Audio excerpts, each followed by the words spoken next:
ओम शांति 30 सितंबर 2024 प्रातः मुरली। ओम शांति। बाप दादा मधुबन। मीठे बच्चे, अपनी बैटरी चार्ज करने का ख्याल करो। अपना टाइम परचिंतन में वेस्ट मत करो।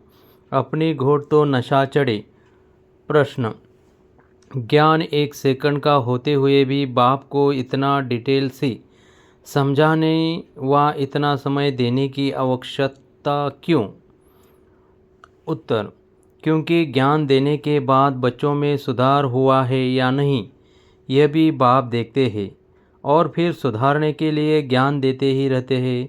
सारे बीज और झाड़ का ज्ञान देते हैं, जिस कारण उन्हें ज्ञान सागर कहा जाता। अगर 1 सेकंड का मंत्र देकर चले जाए तो ज्ञान सागर का टाइटल भी न मिले। ओम शांति। रूहानी बाप बैठ रूहानी बच्चों को समझाते हैं। भक्ति मार्ग में परमपिता परमात्मा शिव को यहाँ ही पूछते हैं। भला बुद्धि में है कि यह होकर गए हैं। जहाँ पर लिंग देखते हैं तो उनकी पूजा करते हैं। यह तो समझते हैं शिव परमधाम में रहने वाला है, होकर गए हैं, इसलिए उसका यादगार बनाकर पूछते हैं। जिस समय याद किया जाता है तो बुद्धि में ज़रूर आता है कि निराकार है, जो परमधाम में रहने वाला है, उनको शिव कह पूछते हैं। मंदिर में जाकर माथा टेकते हैं, उन पर दूध फल जल आदि चढ़ाते हैं, परंतु वह तो जड़ है, जड़ की भक्ति ही करते हैं। अभी तुम जानते हो वह है चैतन्य, उसका निवास स्थान परमधाम है। वह लोग जब पूजा करते हैं तो बुद्धि में रहता है कि परमधाम निवासी है, होकर गए हैं। तब यह चित्र बनाए गए हैं जिसकी पूजा की जाती है। वह चित्र कोई शिव नहीं है, उनकी प्रतिमा है। वैसे ही देवताओं को भी पूछते हैं, जड़ चित्र है, चैतन्य नहीं है, परंतु वह चैतन्य जो थे वह कहाँ गए, यह नहीं समझते। ज़रूर पुनर्जन्म ले नीचे आए होंगे। अभी तुम बच्चों को ज्ञान मिल रहा है, समझते हो जो भी पूज्य देवता थे वो पुनर्जन्म लेते आए हैं। आत्मा वही है, आत्मा का नाम बदलता, आत्मा का नाम नहीं बदलता, बाकी शरीर का नाम बदलता है। वो आत्मा कोई न कोई शरीर में है, पुनर्जन्म तो लेना ही है। तुम पूछते हो उनको जो पहले पहले शरीर वाले थे, सतयुगी लक्ष्मी नारायण को पूछते हो। इस समय तुम्हारा ख्याल चलता है, जो नॉलेज बाप देते हैं तुम समझते हो। जिस चित्र की पूजा करते हैं वह पहले नंबर वाला है। ये लक्ष्मी नारायण चैतन्य थे, यहाँ ही भारत में थे, अभी नहीं है। मनुष्य यह नहीं समझते कि वह पुनर्जन्म लेते लेते भिन्न नाम रूप लेते 84 जन्मों का पाठ बजाते रहते हैं। यह किसी के ख्याल में नहीं आता। सतयुग में थे तो ज़रूर, परंतु अब नहीं है, यह भी किसी को समझ नहीं आती। अभी तुम जानते हो ड्रामा के प्लान अनुसार फिर चैतन्य में आएंगे ज़रूर। मनुष्यों की बुद्धि में यह ख्याल ही नहीं आता। बाकी इतना ज़रूर समझते हैं कि यह थे, अब इनके जड़ चित्र है, परंतु वह चैतन्य कहाँ चले गए, यह किसी की बुद्धि में नहीं आता है। मनुष्य तो 84 लाख पुनर्जन्म कह देते हैं। यह भी तुम बच्चों को मालूम पड़ा है कि 84 जन्म ही लेते हैं, न कि 84 लाख। अब रामचंद्र की पूजा करते हैं, उनको यह भी पता नहीं है कि राम कहाँ गया। तुम जानते हो कि श्री राम की आत्मा तो ज़रूर पुनर्जन्म लेती ही रहती है, यहाँ इम्तहान में नापास होती है, परंतु कोई न कोई रूप में होगी तो ज़रूर ना। यहाँ ही पुरुषार्थ करते रहते हैं। इतना नाम वाला है राम का, तो ज़रूर आएंगे, उनको नॉलेज लेनी पड़ेगी। अभी कुछ मालूम नहीं पड़ता है तो उस बात को छोड़ देना पड़ता है। इन बातों में जाने से भी टाइम वेस्ट होता है। इससे तो क्यों न अपना टाइम सफल करे, अपनी उन्नति के लिए बैटरी चार्ज करे। दूसरी बातों का चिंतन तो परचिंतन हो गया। अभी तो अपना चिंतन करना है। हम बाप को याद करें, वह भी ज़रूर पढ़ते होंगे, अपनी बैटरी चार्ज करते होंगे, परंतु तुमको अपनी करनी है। कहाँ जाता, अपनी घोट तो नशा चढ़े। बाप ने कहा है, जब तुम सतोप्रधान थे तो तुम्हारा बहुत ऊंच पद था। अब फिर पुरुषार्थ करो, मुझे याद करो तो विकर्म विनाश हो। मंजिल है ना, यह चिंतन करते करते सतोप्रधान बनेंगे। नारायण का ही सिमरन करने से हम नारायण बनेंगे। अंतकाल में जो नारायण सिमरे, तुमको बाप को याद करना है, जिससे बाप पाप कटे, फिर नारायण बने। यह नर से नारायण बनने की हाईएस्ट युक्ति है। एक नारायण तो नहीं बनेंगे ना, यह तो सारी डिनाइस्टी बनती है। बाप हाईएस्ट पुरुषार्थ कराएंगे। यह है ही राजयोग की नॉलेज। सो भी पूरे विश्व का मालिक बनना है। जितना पुरुषार्थ करेंगे उतना ज़रूर फायदा है। एक तो अपने को आत्मा ज़रूर निश्चय करो। कोई कोई लिखते भी ऐसे है, फलानी आत्मा आपको याद करती है। आत्मा शरीर के द्वारा लिखती है। आत्मा का कनेक्शन है शिव बाबा के साथ। मैं आत्मा फलाने शरीर के नाम रूप वाली हूँ। यह तो ज़रूर बताना पड़ेगा, क्योंकि आत्मा के शरीर पर ही भिन्न भिन्न नाम पड़ते हैं। मैं आत्मा आपका बच्चा हूँ। मुझ आत्मा के शरीर का नाम फलाना है। आत्मा का नाम तो कभी बदलता नहीं। मैं आत्मा फलाने शरीर वाली हूँ। शरीर का नाम तो ज़रूर चाहिए, नहीं तो कारोबार चल न सके। यहाँ बाप कहते हैं, मैं भी इस ब्रह्मा के तन में आता हूँ। टेम्पररी इनकी आत्मा को भी समझाते हैं, मैं इस शरीर से तुमको पढ़ाने आया हूँ। यह मेरा शरीर नहीं है, मैंने इनमें प्रवेश किया है। फिर चले जाएंगे अपने धाम। मैं आया ही हूँ तुम बच्चों को यह मंत्र देने। ऐसे नहीं कि मंत्र देकर चला जाता हूँ, नहीं, बच्चों को देखना भी पड़ता है कि कहाँ तक सुधार हुआ है। फिर सुधारने की शिक्षा देते रहते हैं। सेकंड का ज्ञान देकर चले जाए तो फिर ज्ञान का सागर भी न कहा जाए। कितना समय हुआ है, तुमको समझाते ही रहते हैं। झाड़ की भक्ति मार्ग की सब बातें समझने की डिटेल है। डिटेल में समझाते हैं। होलसेल माना मनमना भव, परंतु ऐसा कहकर चले तो नहीं जाएंगे। पालना देख रेख भी करनी पड़े। कई बच्चे बाप को याद करते करते फिर गुम हो जाते हैं। फलानी आत्मा, जिसका नाम फलाना था, बहुत अच्छा पढ़ता था, स्मृति तो आएगी ना। पुराने पुराने बच्चे कितने अच्छे थे, उनको माया ने हब कर लिया। शुरू में कितने आए, फट से आकर बाप की गोद ली, भट्टी बनी।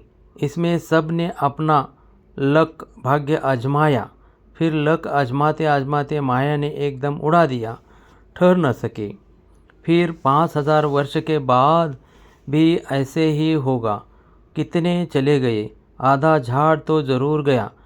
भले झाड़ वृद्धि को पाया है, परंतु पुराने चले गए। समझ सकते हैं, उनसे कुछ फिर आएंगे ज़रूर पढ़ने। स्मृति आएगी कि हम बाप से पढ़ते थे और सब अभी तक पढ़ते रहते हैं। हमने हार खा ली, फिर मैदान में आएंगे, बाबा आने देंगे। फिर भी भला आकर पुरुषार्थ करे, कुछ न कुछ अच्छा पद मिल जाएगा। बाप स्मृति दिलाते हैं, मीठे मीठे बच्चे, मामे कम याद करो तो पाप कट जाएंगे। अब कैसे याद करते हो? क्या यह समझते हो कि बाबा परम धाम में है?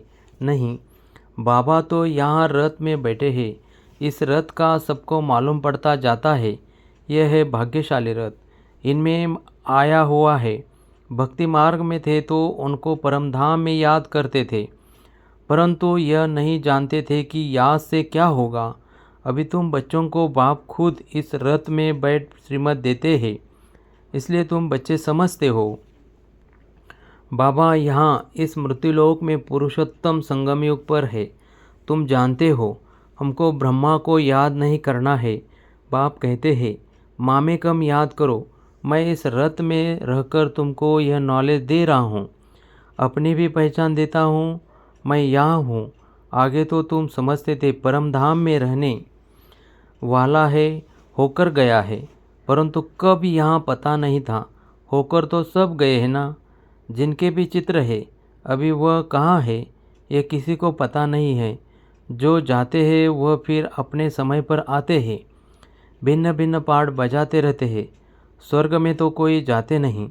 बाप ने समझाया है, स्वर्ग में जाने के लिए तो पुरुषार्थ करना होता है और पुरानी दुनिया का अंत नई दुनिया की आदि चाहिए, जिनको पुरुषोत्तम संगम योग कहा जाता है। यह ज्ञान अभी तुमको है। मनुष्य कुछ नहीं जानते, समझते भी है। शरीर जल जाता है, बाकी आत्मा चली जाती है। अब कलयुग है तो ज़रूर जन्म कलयुग में ही लेंगे। सतयुग में थे तो जन्म भी सतयुग में लेते थे। यह भी जानते हो, आत्माओं का सारा स्टॉक निराकारी दुनिया में होता है। यह तो बुद्धि में बैठा है ना, फिर वहाँ से आते हैं। यहाँ शरीर धारण कर जीव आत्मा बन जाते हैं। सबको यहाँ आकर जीव आत्मा बनना है, फिर नंबरवार वापस जाना है। सबको तो नहीं ले जाएंगे, नहीं तो प्रलय हो जाए। दिखाते हैं कि प्रलय हो गई, रिजल्ट कुछ नहीं दिखाते। तुम तो जानते हो, यह दुनिया कभी खाली नहीं हो सकती। गायन है, राम गयो रावण गयो, जिनका बहुत परिवार है। सारी दुनिया में रावण संप्रदाय है ना, राम संप्रदाय तो बहुत थोड़ी है। राम की संप्रदाय है ही सतयुग त्रेता में, बहुत फर्क रहता है। बाद में फिर और टाल टालियाँ निकलती है। अभी तुमने बीज और झाड़ को भी जाना है। बाप सब कुछ जानते हैं, तब तो सुनाते रहते हैं। इसलिए उनको ज्ञान सागर कहा जाता है। एक ही बात अगर होती तो फिर कुछ शास्त्र आदि भी बन न सके। झाड़ की डिटेल भी समझाते रहते हैं। मूल बात नंबर 1 सब्जेक्ट है बाप को याद करना। इसमें ही मेहनत है, इस पर ही सारा मदार है। बाकी झाड़ को तो तुम जान गए हो। दुनिया में इन बातों को कोई भी नहीं जानते हैं। तुम सब धर्म वालों की तिथि तारीख आदि सब बताते हो। आधा कल्प में यह सब आ जाते हैं। बाकी है सूर्यवंशी और चंद्रवंशी, इनके लिए बहुत युग तो नहीं होंगे ना, है ही 2 युग। वहाँ मनुष्य भी थोड़े हैं। 84 लाख जन्म तो हो भी न सके। मनुष्य समझ से बाहर हो जाते हैं। इसलिए फिर बाप आकर समझ देते हैं। बाप जो रचयिता है वही रचता और रचना के आदि मध्य अंत की नॉलेज बैठ देते हैं। भारतवासी तो बिल्कुल कुछ नहीं जानते, सबको पूछते रहते हैं। मुसलमानों को, पारसी आदि को जो आया उनको पूजने लग पड़ेंगे, क्योंकि अपने धर्म और धर्म स्थापक को भूल गए हैं। और तो सब अपने अपने धर्म को जानते हैं। सबको मालूम है फलाना धर्म कब किसने स्थापन किया। बाकी सतयुग त्रेता की हिस्ट्री ज्योग्राफी का किसी को भी पता नहीं है। चित्र भी देखते हैं शिव बाबा का, यह रूप है, वही ऊंचते ऊंच बाप है, तो याद भी उनको करना है। यहाँ फिर सबसे जास्ती पूजा करते हैं श्री कृष्ण की, क्योंकि नेक्स्ट में है। प्यार भी उनको करते हैं। तो गीता का भगवान भी उनको समझ लिया है। सुनाने वाला चाहिए, तब तो उनसे वर्षा मिले। बाप ही सुनाते हैं। नई दुनिया की स्थापना और पुरानी दुनिया का विनाश कराने वाला और कोई हो न सके सिवाय एक बाप के। ब्रह्मा द्वारा स्थापना, शंकर द्वारा विनाश, विष्णु द्वारा पालना, यह भी लिखते हैं। यहाँ के लिए ही है, परंतु समझ कुछ भी नहीं। तुम जानते हो, वह है निराकारी सृष्टि, यह है साकारी सृष्टि। सृष्टि तो यही है। यहाँ ही राम राज्य और रावण राज्य होता है। महिमा सारी यहाँ की है। बाकी सूक्ष्म वतन का सिर्फ साक्षात्कार होता है। मूल वतन में तो आत्माएं रहती है, फिर यहाँ आकर पाठ बजाती है। बाकी सूक्ष्म वतन में क्या है, ये चित्र बना दिया है, जिस पर बाप समझाते हैं। तुम बच्चों को ऐसा सूक्ष्म वतनवासी फरिश्ता बनना है। फरिश्ते हड्डी मांस बिगर होते हैं। कहते हैं ना, दधीचि ऋषि ने हड्डियाँ भी दे दी। बाकी शंकर का गायन तो कहाँ है नहीं। ब्रह्मा विष्णु का मंदिर है, शंकर का कुछ है नहीं, तो उनको लगा दिया है विनाश के लिए। बाकी ऐसे कोई आँख खोलने से विनाश करता नहीं है। देवताएं फिर हिंसा का काम कैसे करेगी। न वह करते हैं न शिव बाबा ऐसा डायरेक्शन देते हैं। डायरेक्शन देने वाले पर भी आ जाता है ना, कहने वाला ही फंस जाता है। वह तो शिव शंकर को ही इकट्ठा कह देते हैं। अब बाप भी कहते हैं मुझे याद करो, मामेकम याद करो, ऐसा तो नहीं कहते। शिव शंकर को याद करो, पतित पावन एक को ही कहते हैं। भगवान अर्थ सहित बैठ समझाते हैं। ये कोई जानते नहीं है तो यह चित्र देख मूंझ पड़ते हैं। अर्थ तो ज़रूर बताना पड़े ना, समझने में टाइम लगता है। कोटों में कोई विरला निकलता है। मैं जो हूँ जैसा हूँ, कोटों में कोई ही मुझ पहचान सकते हैं। अच्छा, मीठे मीठे सिखलदे बच्चों प्रति माता पिता बाप दादा का याद प्यार और गुड मॉर्निंग। रूहानी बाप की रूहानी बच्चों को नमस्ते। धारणा के लिए मुख्य सार। फर्स्ट, किसी भी बात के चिंतन में अपना समय नहीं गंवाना है, अपनी मस्ती में रहना है। स्वयं के प्रति चिंतन कर आत्मा को सत्वप्रधान बनाना है। 2, नर से नारायण बनने के लिए अंतकाल में एक बाप की ही याद रहे, इस हाईएस्ट युक्ति को सामने रखते हुए पुरुषार्थ करना है। मैं आत्मा हूँ, इस शरीर को भूल जाना है। वरदान, दाता की देन को स्मृति में रख सर्व लगावों से मुक्त रहने वाले आकर्षण मुक्त भव। कई बच्चे कहते हैं कि इनसे मेरा कोई लगाव नहीं है, परंतु इनका यह गुण बहुत अच्छा है या इनमें सेवा की विशेषता बहुत है, लेकिन किसी व्यक्ति या वैभव के तरफ बार बार संकल्प जाना भी आकर्षण है। किसी की भी विशेषता को देखते, गुणों को व सेवा को देखते दाता को नहीं भूलो। यह दाता की देन है। ये स्मृति लगावों से मुक्त, आकर्षण मुक्त बना देगी। किसी पर भी प्रभावित नहीं होंगे।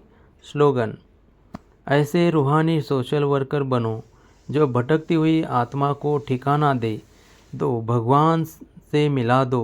ओम शांति।